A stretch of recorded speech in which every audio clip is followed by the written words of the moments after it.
Hello and welcome to our 8th Sunoikis Digital Classics Common Session. I'm back to Leipzig after 2 weeks in Thasos. In the last 2 weeks, as you know, we had two great common sessions about literary sources and monuments in Thasos.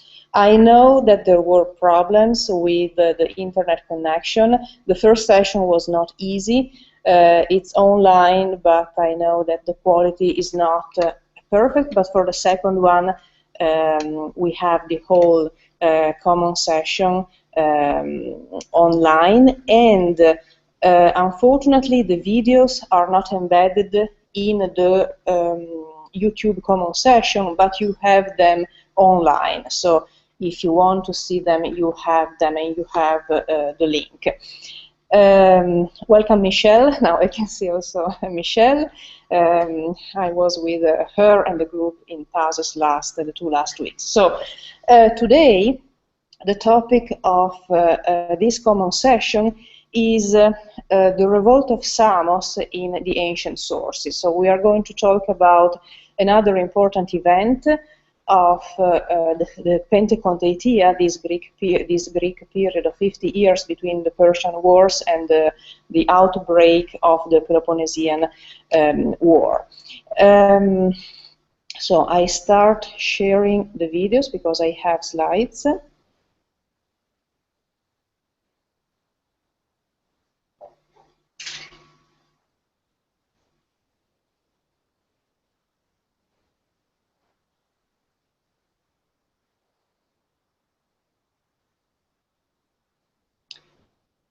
Okay, can you see my slides? Yes. Okay, excellent. Let me know if you can't see the slide. Okay, so in the first slide we have a map, of Greece, of the Aegean Sea, and of the west coast of Asia Minor.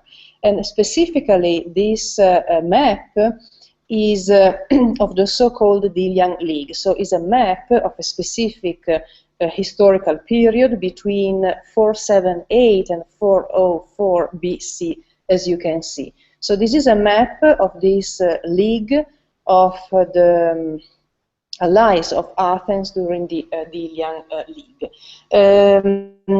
The so-called Delian League was established just after the end of the Persian Wars, when Athens got the leadership to go on fighting against the Persians. And the League, as you can see, covers the period we're working on for this Sunoikis Digital Classics course, because it is between 478 and 404 BC. So it includes the 50 years between the Persian Wars and the outbreak of the Peloponnesian War, so the Pentecontaetia, and then the 30 years of the Peloponnesian War. So you have basically almost all the 5th century. Last week, in the 2 last weeks, we were in Thasos. You can see in the map where is the island of Thasos. Thasos was a member of the Delian League. The name of the Delian League is due to the fact that the treasury of the League was in the island of Delos. You can see it in the map.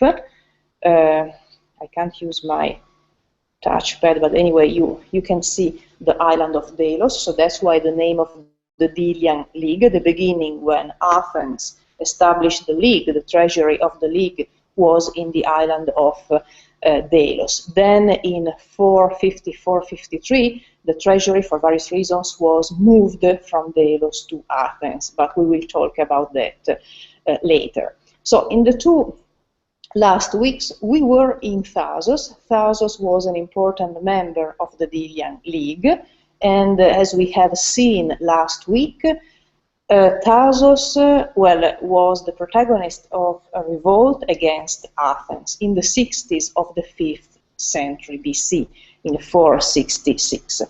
And the reason of this revolt was a dispute over the markets and the mines in Thracia, which is the region in front of Thasos.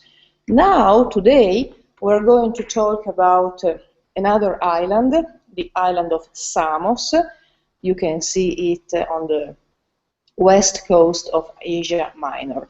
Samos, is another important member of the Delian League, and again, Samos is a protagonist of another important revolt in the 40s of the 5th century BC, 440 BC, as you can see in the map.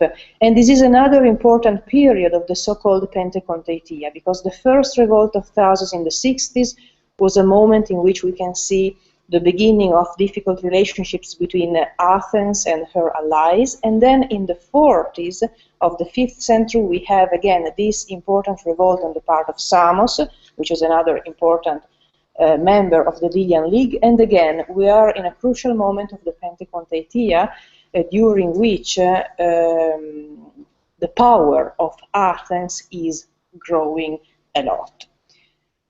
Now, why this event? Why are we talking about Samos? Well, as I have said, the revolt of Samos is a crucial event in the history of the Pentecontaetia. And so after talking about Thasos and being Thasos, now we can talk about this second important event in the history of the Pentecontaetia. So we have a historical reason, but not only, because this course is about the digital Pentecontaetia, so we are interested in using digital tools for working with our sources, and the revolt of Samos is a good test case for our work, because we have different sources about this event, not only literary sources, but we have also inscriptions, and we have also a very interesting collection of fragmentary sources on this event. And by fragmentary sources, I mean textual fragments, because we have quotations and text reuses of lost authors who wrote about Samos and about the revolt of Samos in their works. And then we have inscriptions of fragments, real fragments of ancient evidence about the revolt of Samos.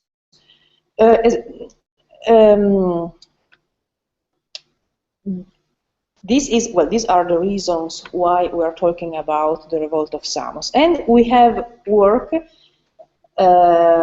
some work on this event, because we have started producing some digital work on this specific event in collaboration with the Department of Classics at the College of the Holy Cross, and I'm going to show you what we have done together.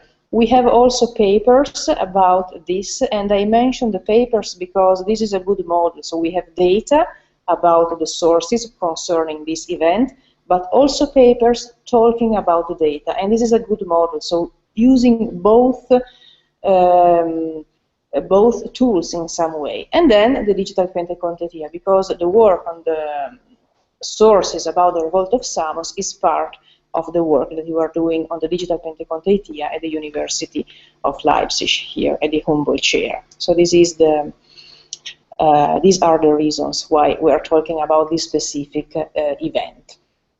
Now, I would like to say something about, well, the revolt of Samos, to understand exactly what do we mean by the revolt of Samos, when happened, etc. So I have different topics: Samos and the Delian League. So the role of Samos within this important league.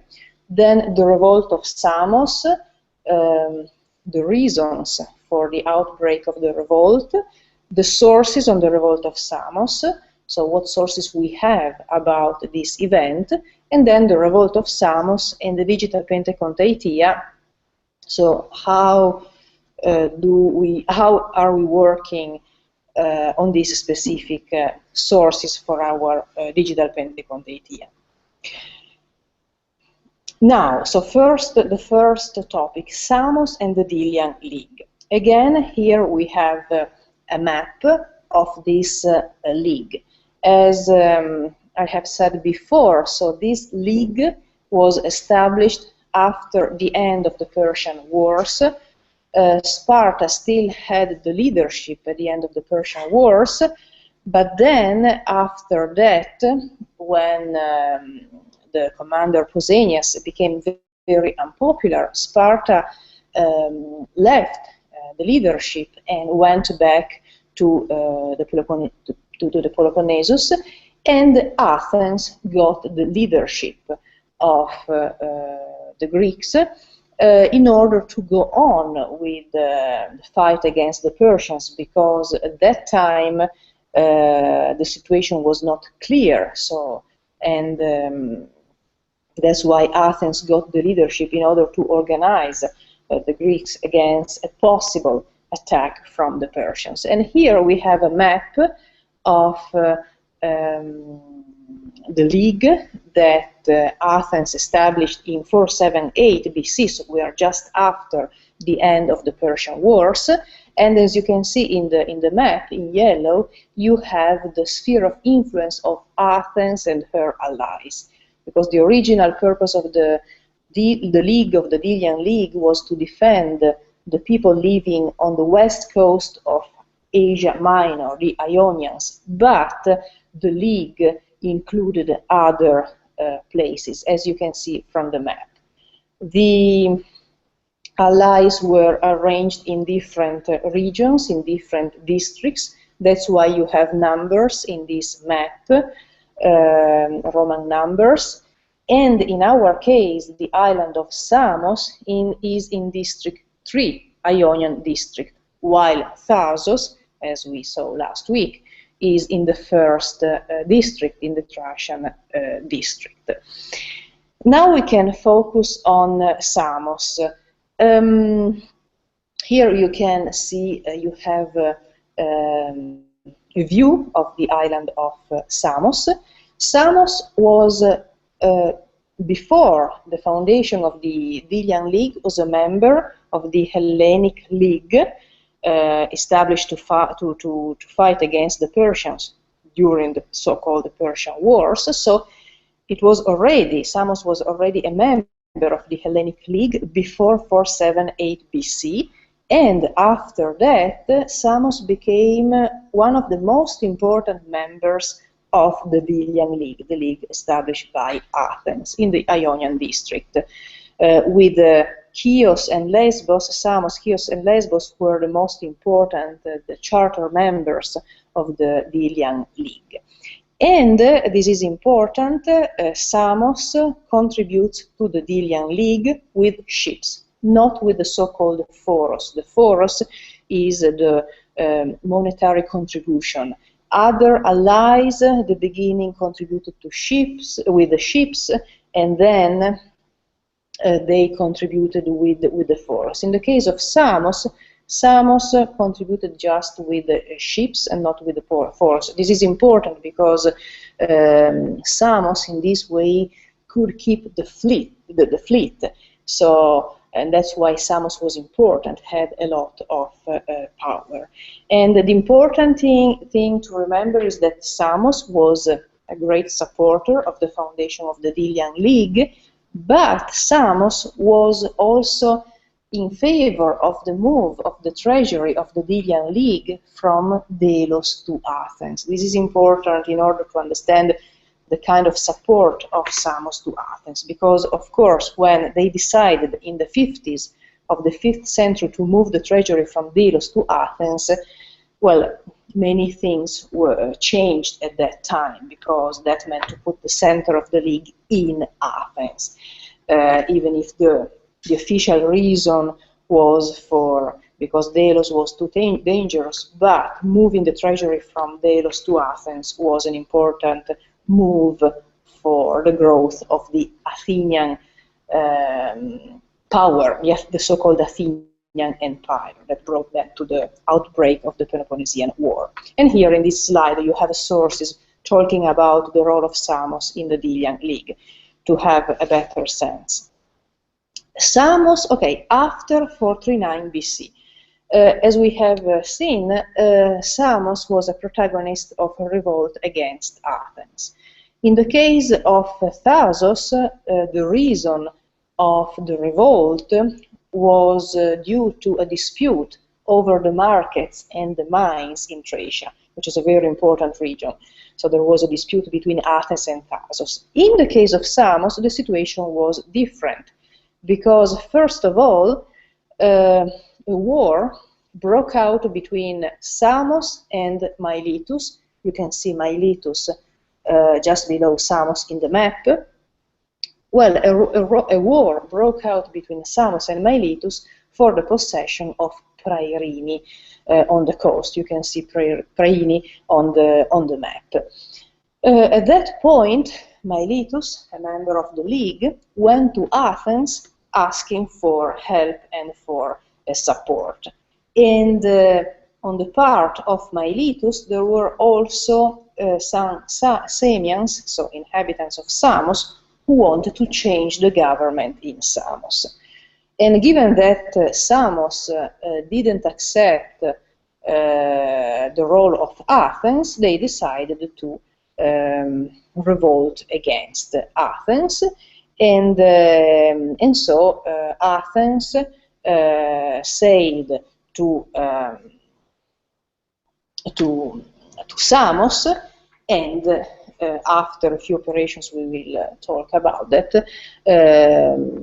the revolt of Samos ends. And as a consequence of this revolt, Samos was forced to surrender the fleet, and this is very important because Samos had a big fleet.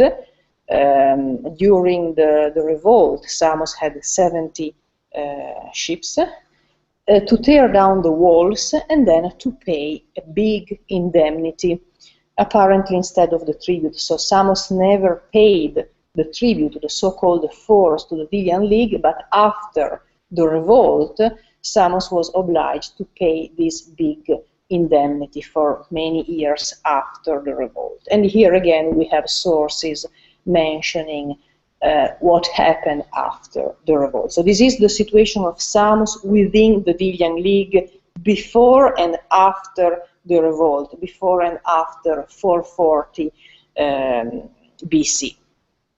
The revolt of Samos.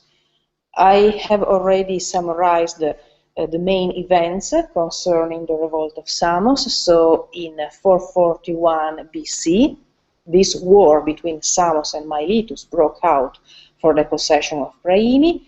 Athens intervenes, given that Miletus asked for help. Athens intervenes, sails to Samos, installs a democracy. This is very important. So exports the democracy and leaves a garrison in Samos.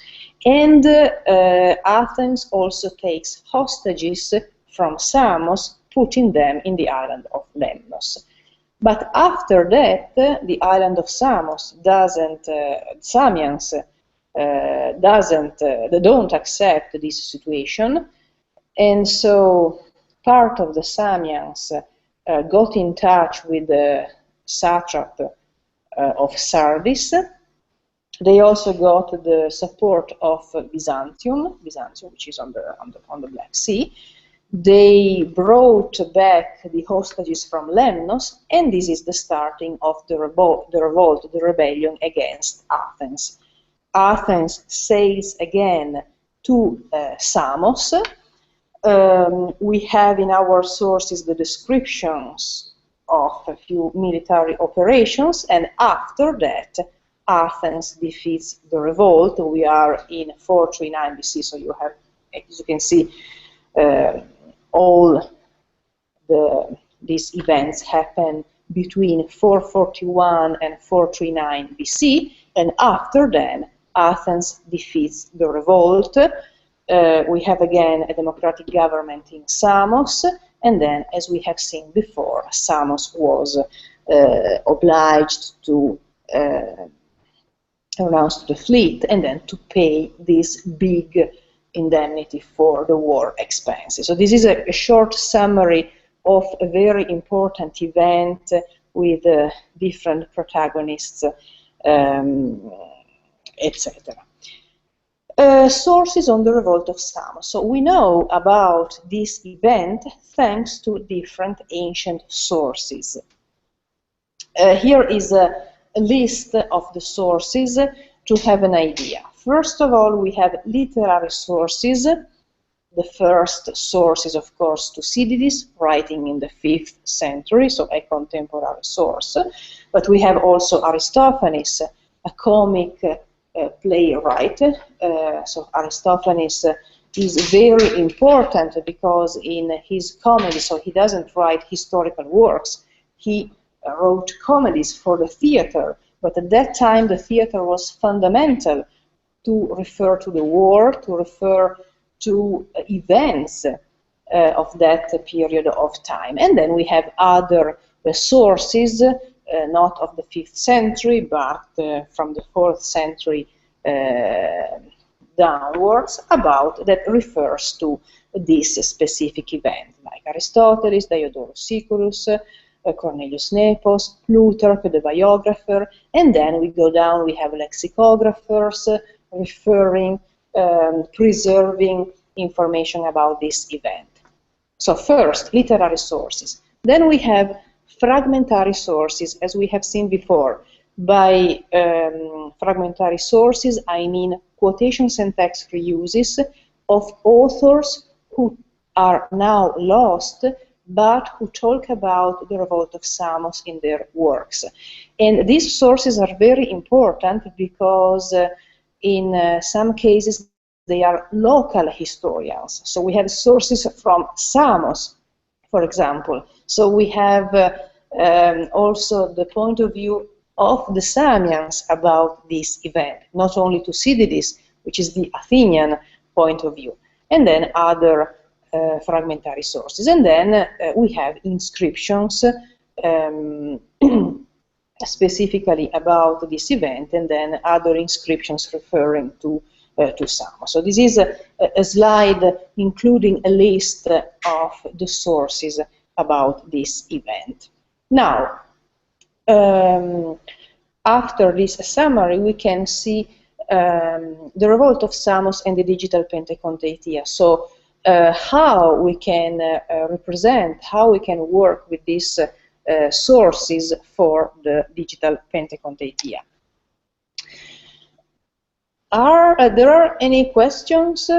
Can you follow me also in the class if you have any questions?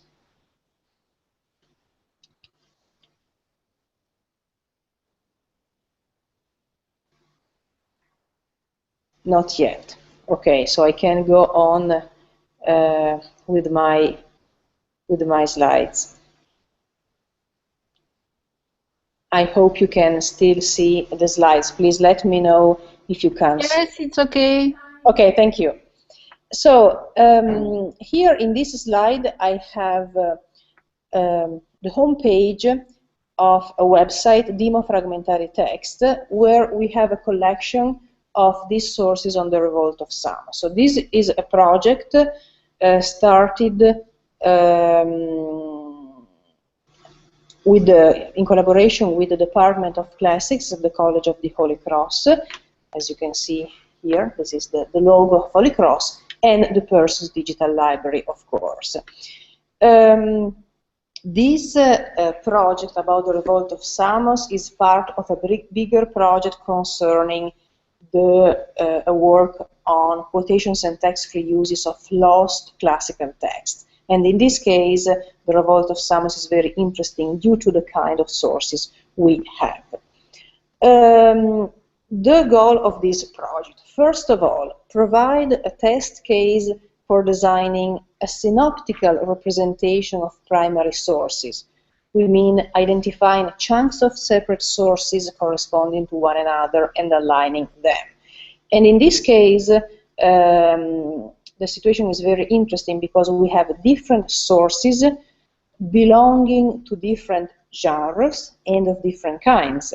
So different genres because we have historians, comic playwrights, lexicographers, and so on, and we can align them in order to get the differences, the similarities, or the differences among them. So going beyond literary genres. And the goal is to produce really a synoptical representation in the sense that you can align them.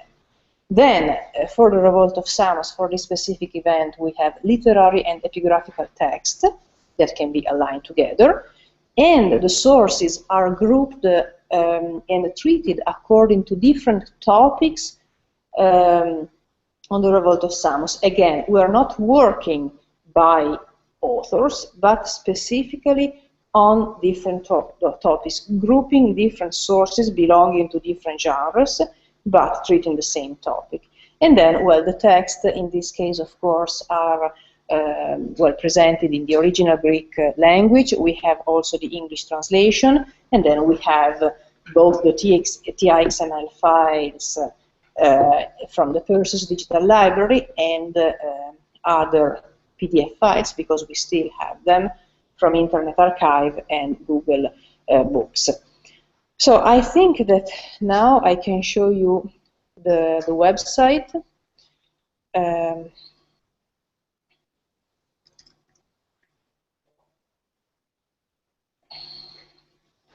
Okay, again, can you see the website?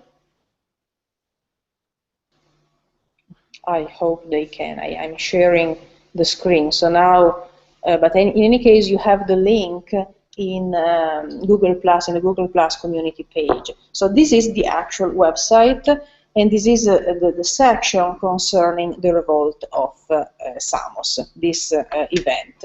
As you can see, the section is arranged according to different topics concerning the revolt. In the previous slides, I have summarized the Revolt of Samos, referring to the main events. But there are different aspects of the revolt that we have to deal with. Well, first of all, of course, the revolt. Here we have, in this page, we have the main sources, the three main sources concerning the event. Thucydides, the historian, the contemporary historian, who is the first source about this event.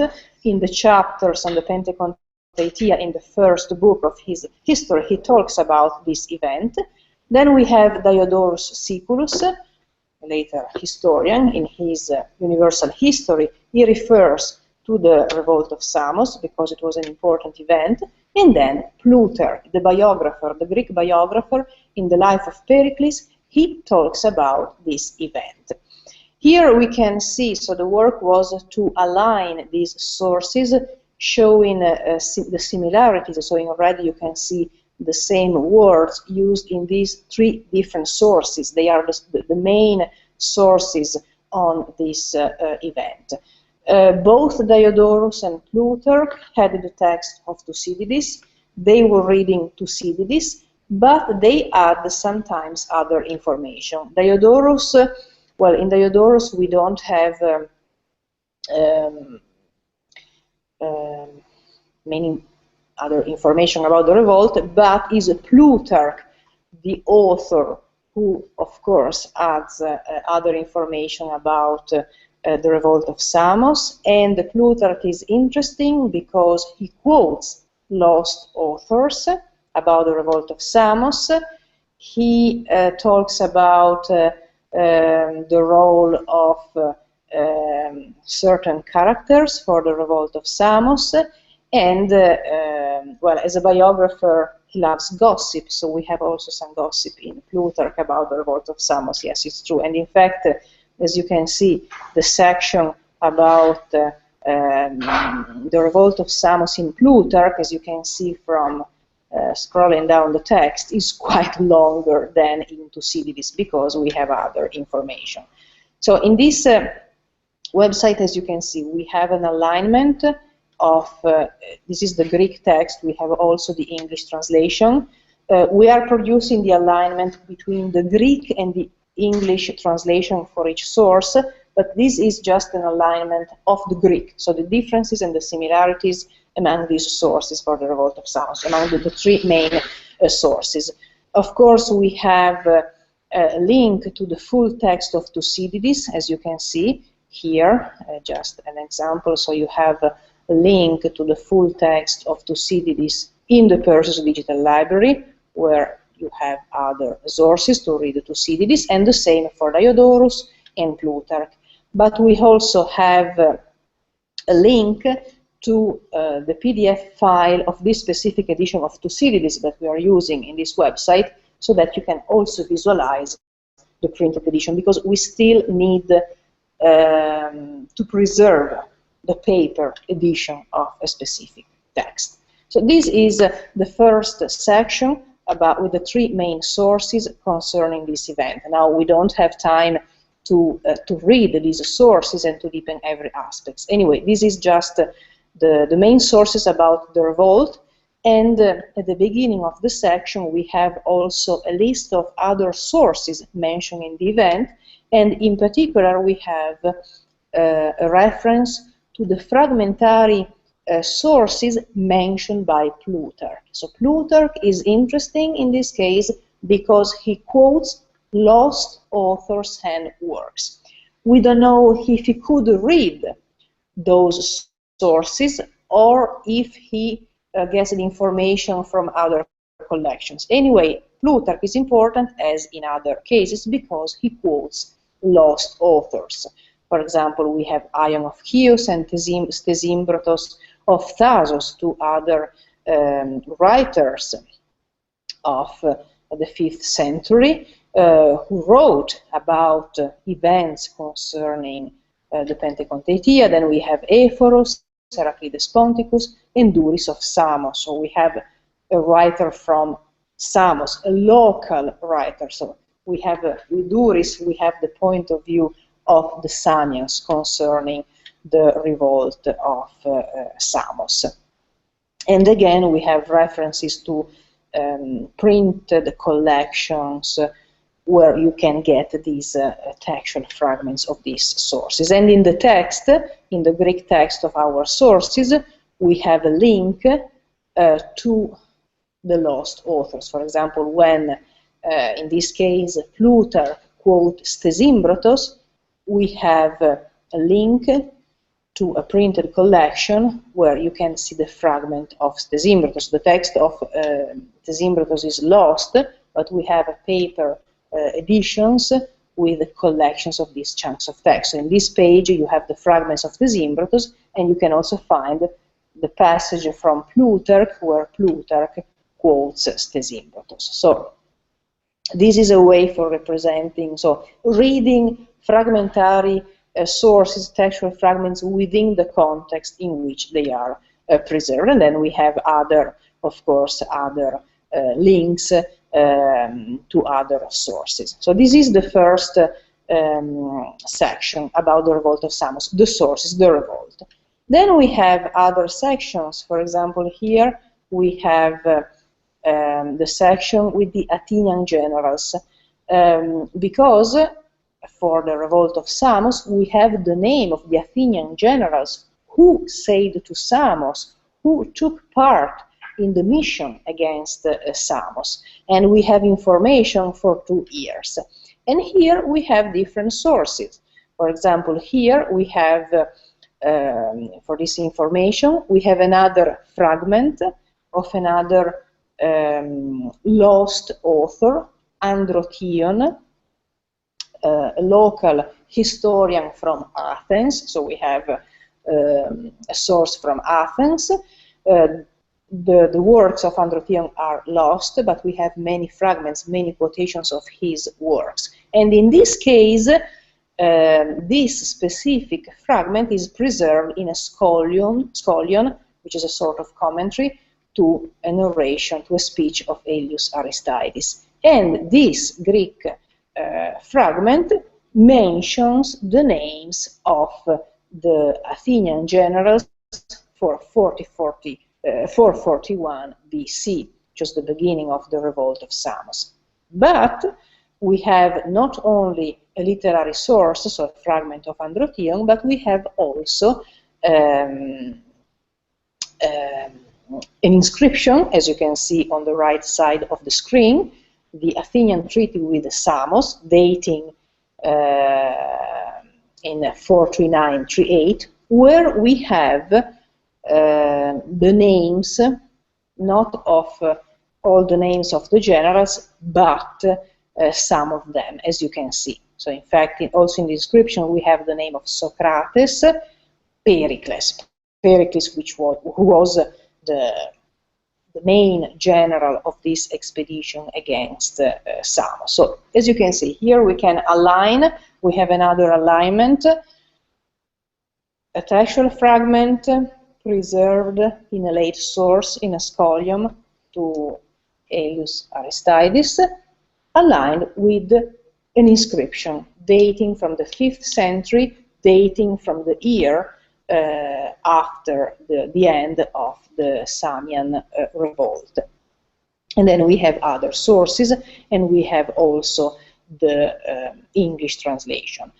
As for the inscriptions, we are producing XML files of the inscription together with other inscriptions according to the EPIDOC guidelines. So this is another topic, I have to say, concerning the revolt of Samos.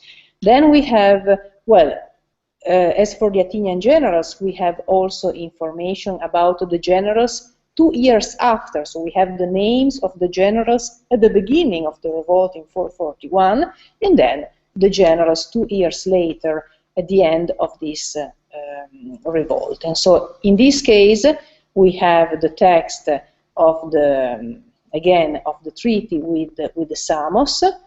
In this case, well, the text is very problematic because, as you can see from the website, there are many gaps. This is the problem of working with inscriptions many times. But fortunately, there are other parts of these inscriptions which are better preserved. And again, you have, in this case, you have references to the revolt of Samos and to the role of the Peloponnesians. As you can see here, we have a reference to Lemnos, etc. So we can align this inscription to also to Thucydides, to Diodorus Siculus, and to Plutarch, so to the 3 main literary sources about this event. So this is another alignment, and then we have the English translation of these sources. Then, well, Sophocles' Strategia. Another important topic about the revolt of Samos is that the famous Sophocles, the tragedian, the Athenian author of tragedies, was a general during the revolt of Samos. Usually we know the name of Sophocles for his tragedies. But Sophocles was also involved in the revolt of Samos, and he was one of the Athenian generals who went to Samos to defeat the revolt. And we have sources about that. As you can see, so the main source is a passage of Athenaeus, this author between the 2nd and the 3rd century AD. And Athenaeus mentions Sophocles because Sophocles well, was a general, but in this long passage of Athenaeus, the author is quoting another source, Ion of Chios, so we have a textual fragment here, concerning the fact that Sophocles, during this expedition to Samos, was in Chios, he met other people, and he participated in this banquet. So this is interesting because in this case we have a historical frame, the revolt of Samos, the name of an Athenian general, which is Sophocles, but then we have the description of this banquet at which Sophocles participated while sailing to Samos. So he stopped in Chios. Chios was important during the revolt of Samos. Chios was part of the Delian League, was a supporter of Athens, and supported Athens with the ships during this revolt of Samos against Samos. And so again, we have another historical frame, but in the text of Athenaios, we have the description of this banquet, where Sophocles is represented, well, not as a general, but first of all as a poet, because he was a poet. And in fact, we have a reference to this specific event also in Cicero. So we can, in this case, we align the Greek text to the Latin of Cicero, and in Plutarch, again, in the Life of Pericles, where Plutarch mentions the fact that Sophocles was one of the generals against Samos, one of the Athenian generals, and they refer to the fact that he was not very good as a general, Sophocles. He was a poet, first of all. Then, well, time is running, so we have other sections. Expenses of the war. Again, here we have sources talking about the big costs of this war, of this expedition against Samos.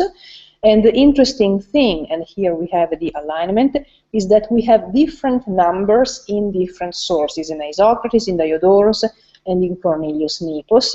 And we have also references in the inscription. So this is a big problem about the cause of the revolt. Now we can't deepen this aspect, but we have a disagreement in our sources concerning the costs of the war. And here we have the alignment, so between these three sources.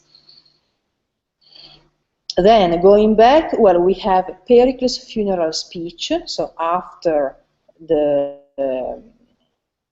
defeat of the Samian revolt, Pericles in Athens got an important speech for the man who died in this expedition against Samos.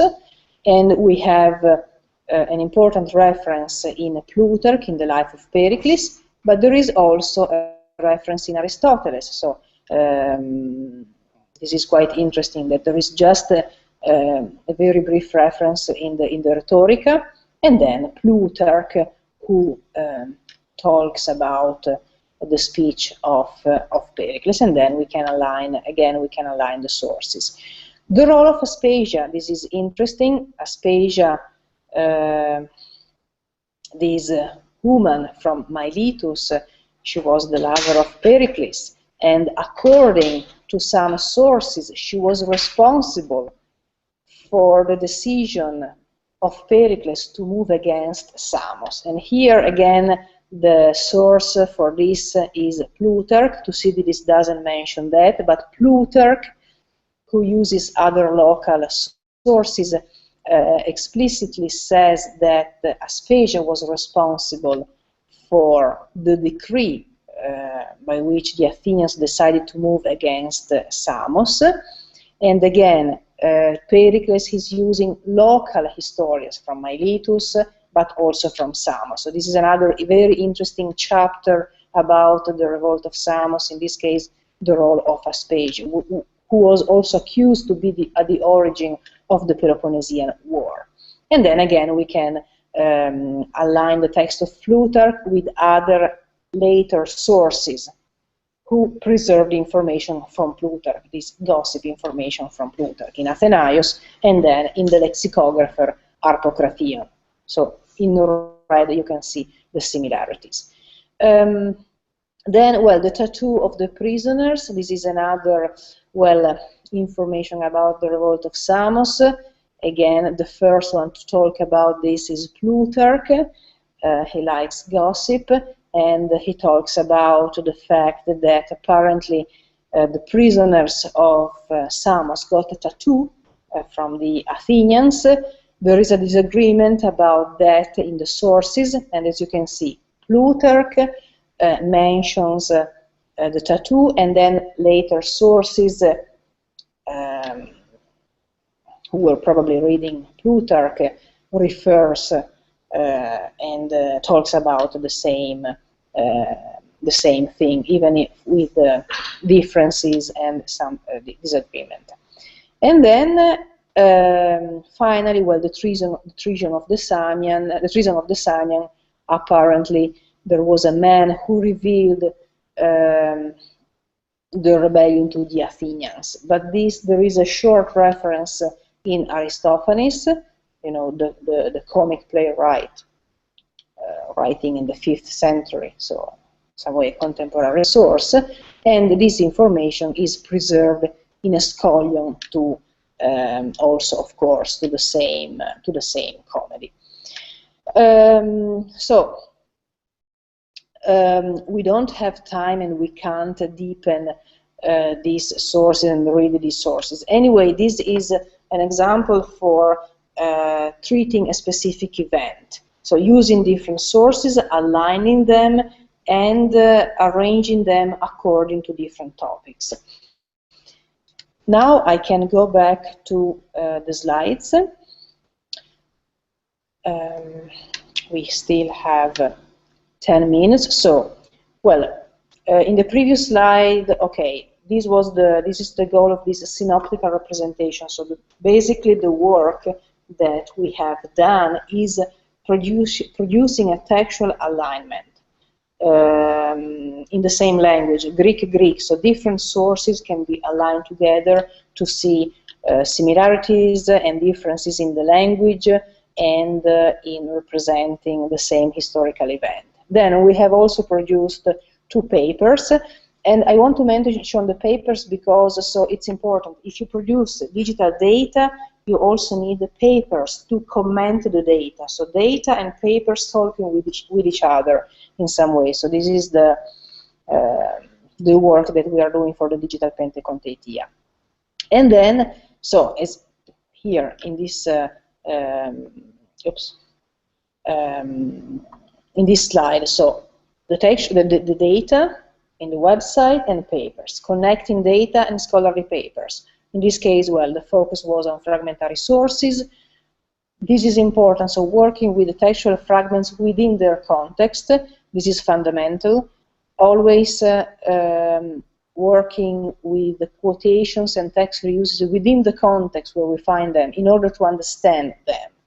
Arranging textual fragments by topics, going beyond literary sources for this event, but this is important also for many other events. We have different sources, so not only historians, as we have seen. We also have comedians, tragedians talking about this event, and then this work was important for devising a sort of anthology for working with textual fragments, because in particular in the text of Plutarch we have many different kinds of text reuses.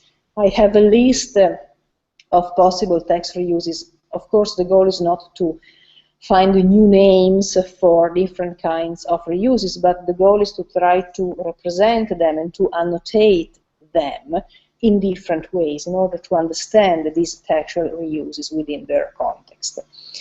And then finally, I would like to talk very briefly about the digital Pentecontaetia and the digital Hill that we are producing here in Leipzig, and the Revolt of Samos is part of this work. So in GitHub we have data about that, but before I have to say what is the digital Hill. So Hill is the author of a collection of sources for the Greek history between the Persian and the Peloponnesian Wars, specifically about the Pentecontaetia. It's an important collection of Greek sources. The first edition published in 1907. We have a second edition of the same work, a new edition by Meigs and Andrews, published in 1952 or 57, I don't remember, where we have the same sources but with the addition of more inscriptions, because many inscriptions were found after 1907. And in the original edition, you can get the edition from Internet Archive. The sources are arranged according to topics. Here we have a chapter about the Revolt of Samos, and then you have the sources, Thucydides, Diodorus, etc. So you have a list of sources with the Greek text, and then the list of inscriptions. In the case of the second edition, we don't have the sources are printed in alphabetical order by the name of the ancient author, but then we have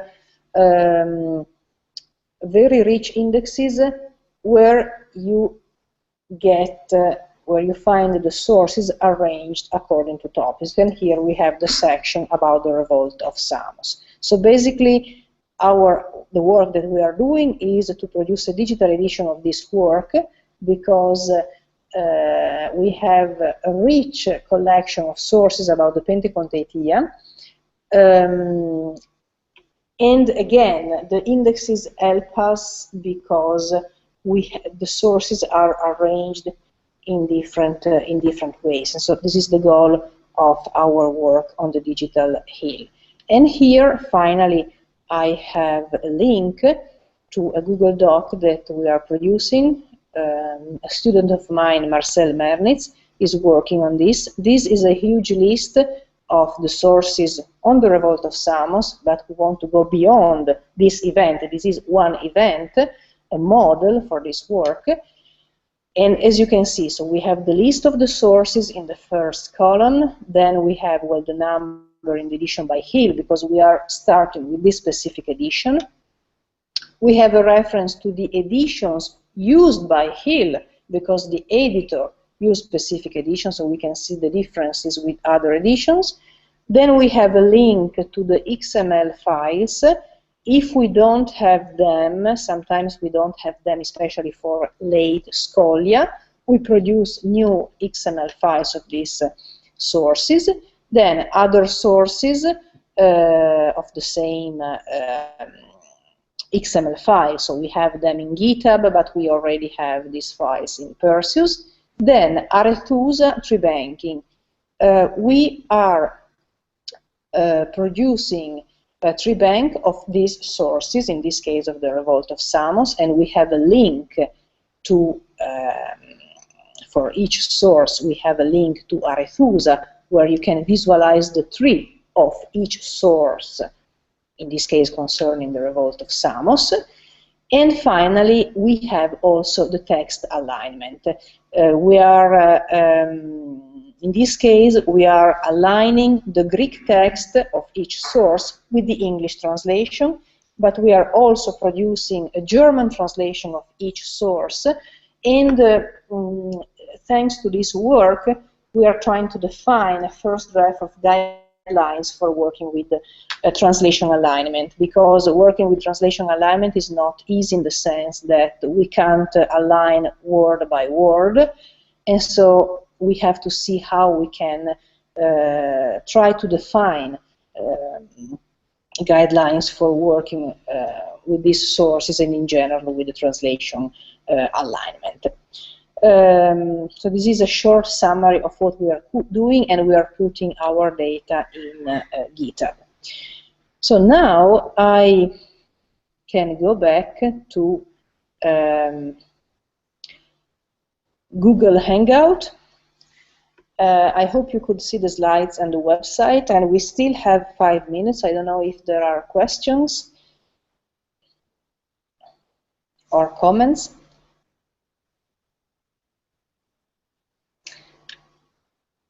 Yes, Anise?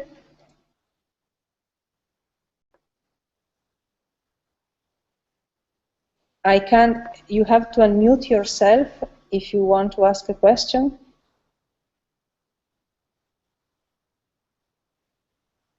How many people worked on what?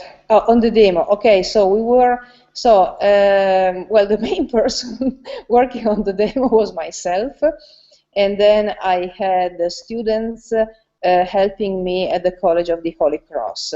Because my colleague Thomas Martin, Professor Martin, who teaches Greek history at the College of the Holy Cross, 2 years ago he had a course specifically on the life of Pericles, and so he had students. I remember that we had 4 or 5 students working on this. but most of the work was done by myself. And now I have a student here in Leipzig, Marcel Mernitz, who is working on adding data, specifically the XML files and tree banking, which is important, and then the alignment, because in the original demo we have the alignment Greek-Greek and Greek-Latin where we have Latin sources, but in the demo we don't have the alignment with modern translations. And the idea is to align the Greek text or the Latin text in the case of Latin sources with the English translation of editions we have in Persis, but also to try to produce other translations. For example, my student is producing his German translation of the sources.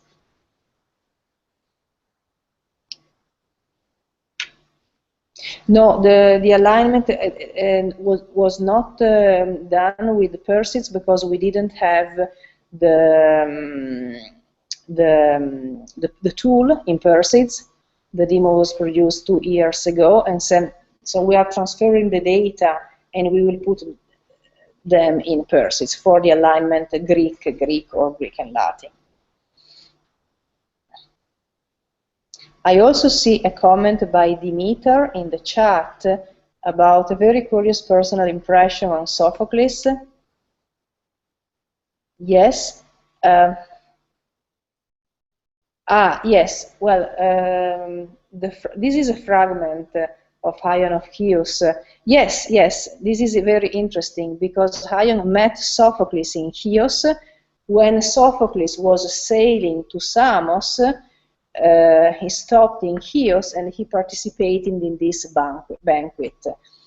And he started talking about, well, he started quoting, of course, sources. It was, well, these banquets of educated people. They had food, wine, but they also had erudite conversation, and so Ion describes this banquet, and the interesting thing is that it describes Sophocles as loving boys, so there is a nice image in the text of Ion. So, and the fragment of Ion as is quoted in Athenaios is very interesting because we have really a frame, a historical frame referring to the, in this case, to the general Sophocles sailing, stopping in Chios, participating in this banquet, and of course giving an extraordinary performance of poetry. So the fragment of Ion as it is quoted by Athenaios, so that's why we have to read the fragment in the context of Athenaios is interesting, because Athenaios doesn't refer to the historical event. He's not interested in the revolt of Samos. He just says that it was general. But there is this representation of Sophocles. And in later sources, there is a reference to this banquet and to the fact that, yes, Sophocles was a general in this expedition, but he was not a good general. He was a poet. So his role was to be a poet, not a general. Yes, yeah.